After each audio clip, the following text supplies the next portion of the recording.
अनुष्ठान होता तो बता देते ऐसे ऐसे किया जाएगा और ये हो जाता।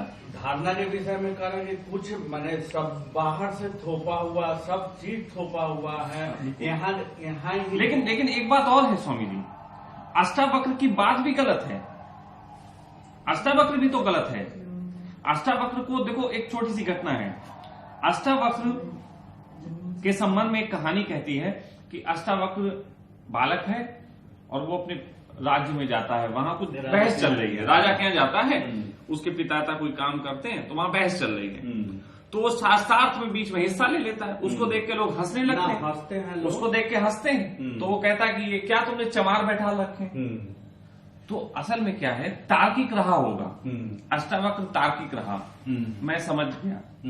लेकिन अष्टावक्र जो अब एक 8 जगह से टेढ़ा मेढ़ा आदमी, जब तार्किक तो हो सकता है बहुत, क्योंकि वो आत्मचिंतन करता रहता है। 8 जगह से टेढ़ा मेढ़ा आदमी, उसके कोई दोस्त होते नहीं, उसको कोई प्रेमिका होती नहीं, कोई व्यापार है नहीं, धन दौलत है नहीं, तो अकेला पड़ा चिंतन करता रहता होगा। धर्म चिंतन से पैदा होता है। अष्टावक्र को भी धर्म चिंतन से पैदा हो गया। लेकिन चिंतनशील व्यक्ति हमेशा ये चाहता है मेरी बात आगे पहुंचे।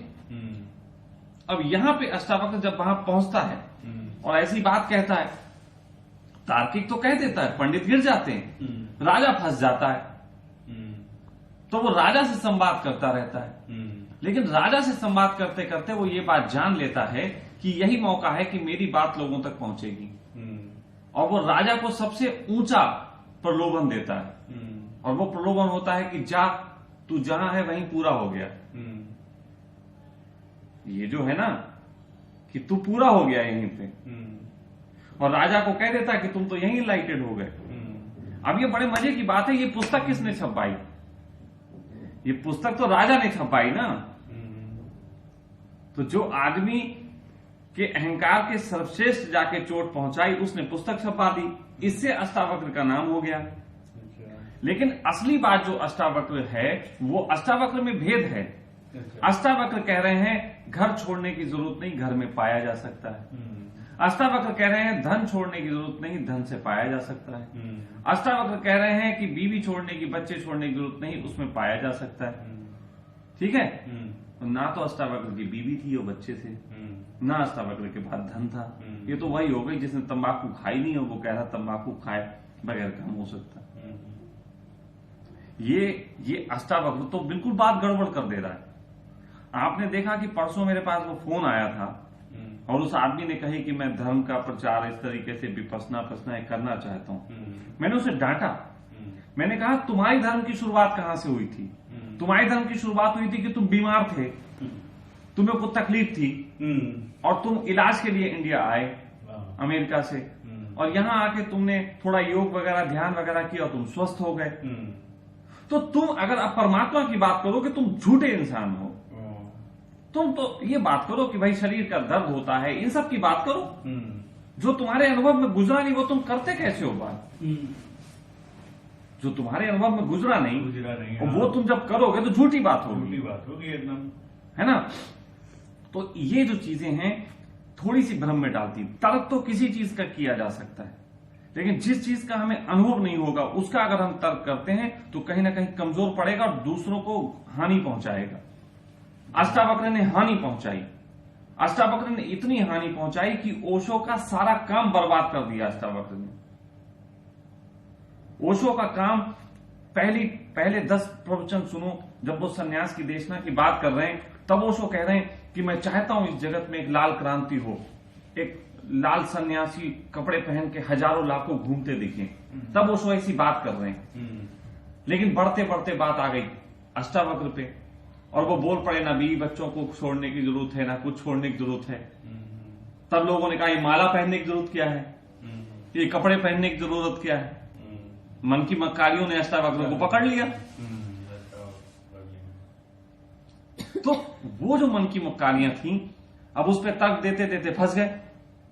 इसीलिए मैं सदा से एक बात कहता हूं कि जो मेरे अनुभव में नहीं आएगा मैं नहीं कहूंगा।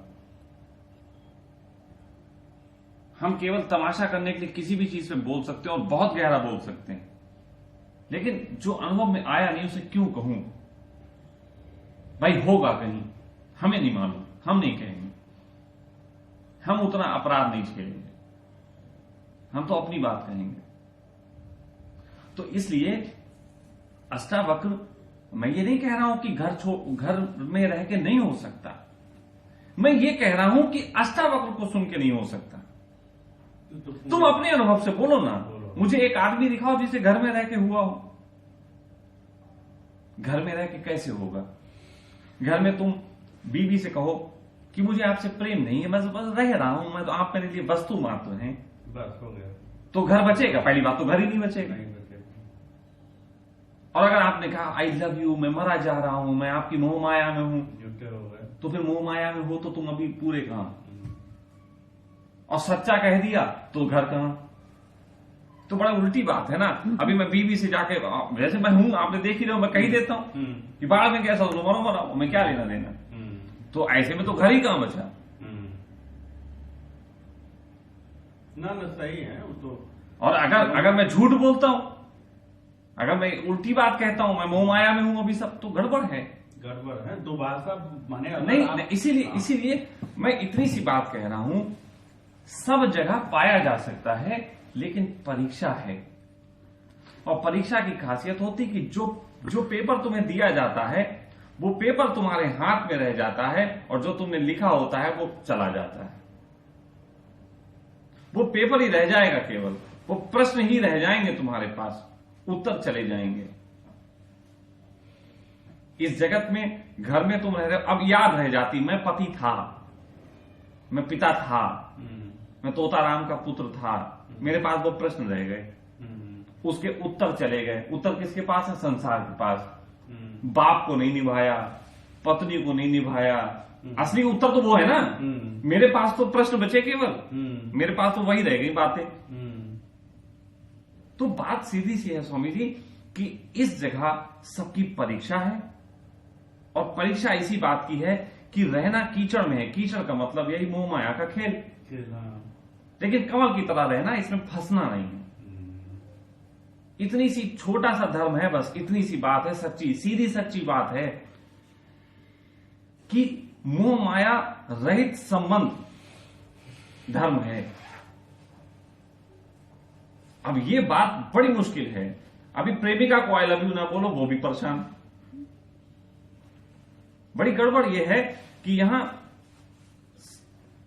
सब लोग उस टाइप की पकड़ में जी रहे हैं जिसको संसार ने सिखाया। जी जी हाँ, जिसको संसार ने सिखाया उस पकड़ में जी रहे हैं। हाँ, असली चीज नहीं समझ में आती। मैं ये नहीं कह रहा हूं कि मोह माया से जब वो कोई व्यक्ति मुक्त हो जाएगा तो वो किसी का ख्याल नहीं रखेगा। बल्कि मैं ये कह रहा हूं कि जो मोह माया से मुक्त हो जाएगा वो सबका समान रूप से ख्याल रखेगा। मैं कह रहा हूं अनकंडीशनल लव वाली बात कह रहा हूं। अनकंडीशनल लव कैसा होता है, इसको समझो। आज लोग अक्सर कहते नहीं अनकंडीशनल लव। अनकंडीशनल लव ऐसा होता है जैसे आग में हाथ डालो, चोर डालेगा चोर का जलेगा, साधु डालेगा साधु का जलेगा, और प्रेमिका डालेगी उसका जलेगा, और उसका बाप डालेगा उसका भी जलेगा। यह है आग का अनकंडीशनल लव हर एक के प्रति, क्योंकि वो अपना स्वभाव में जी रहा है। लेकिन कंडीशनल लव कैसा होता है? इसको मैं प्रेम करूंगा, इसको मैं नफरत करूंगा, इसे मैं थोड़ा मतलब वाला प्रेम करूंगा, इसे मैं पूरा सच्चा वाला प्रेम करूंगा। यह है कंडीशनल लव। अनकंडीशनल लव होता है कि लेना देना ही नहीं है कि आप मेरा हित कर रहे हो कि आप मेरा अहित कर रहे हो। मैं सदा ही आपके प्रति करुणा से भरा रहता हूं। मतलब मुझे जिन्होंने स्वामी जी बहुत नुकसान पहुंचाया, मेरी भी गहरे में तमन्ना रहती कि ससुरे जाने। हाँ, ये बात अलग की है, कभी कभी मन करता है इन्हें थप्पड़ मार के जगाएं। मतलब मन कभी कभी ये करता है, कोई नहीं समझता है ना तो थप्पड़ मारे। अब जब मैं थप्पड़ मारूंगा तो कंडीशनली लोगों को दिखेगा कि ये दुष्ट इंसान है, क्योंकि तुम्हारी परिभाषा में थप्पड़ मारना दुष्टता का प्रतीक है। और मोहम्मद साहब की अगर देशना कहें, वो सबसे अच्छी बात कहे, ना धर्म कर्म पे निर्मित है, ना किसी विचार पे, बल्कि नियत पे निर्मित है। मोहम्मद साहब के पास हदीस में बात लिखी है कि वो बैठे हुए थे और उनके पास एक आदमी आया। शाम को जैसे वो बैठते थे और एक आदमी आया और उसने कहा हुजूर, मैं एक रास्ते से गुजर रहा था, वहां कुआं था, उस कुएं के पास लोग अपने जानवर बांधते थे पानी यानी पिलाने के लिए, लेकिन वहां कोई खूंटा नहीं गड़ा था, तो मैंने वहां खूंटा गाड़ दिया। अच्छा, आप बताओ कैसा किया? मोहम्मद साहब ने कहा अच्छा किया। तभी दूसरा आदमी आया और उसने कहा हुजूर, हम उस रास्ते से गुजर रहे थे, वहां एक कुआं था, लोग वहां पानी पीने के लिए रुकते थे, लेकिन वहां एक खूंटा गड़ा हुआ था। अच्छा। मैंने वो उखाड़ दिया कि किसी का पैर ठोकर रख के कोई गिर ना जाए। अब ये दो बातें कहीं तो उनके पास अली बैठे हुए थे। अली तुरंत पूछा कि हुजूर, दोनों में से सही कौन? भाई एक तो गलत होगा, एक ने खूंटा गाड़ा, एक ने उखाड़ा। मोहम्मद ने कहा दोनों ठीक हैं। अली ने कहा दोनों कैसे ठीक हैं? एक ने खूंटा गाड़ा, एक ने उखाड़ा। मोहम्मद ने कहा नहीं, खूंटा गाड़ने वाले की भी नीयत अच्छी थी, सोच अच्छी थी, और खूंटा निकालने वाले की भी सोच अच्छी थी। बात कृत्य की नहीं है, बात नियत की है। नियत दोनों की अच्छी थी। अब ये बात नियत की तब लोगों को समझ में नहीं आती जब मोहम्मद करबला के युद्ध में तलवार उठा के लोगों की गर्दन काटते हैं।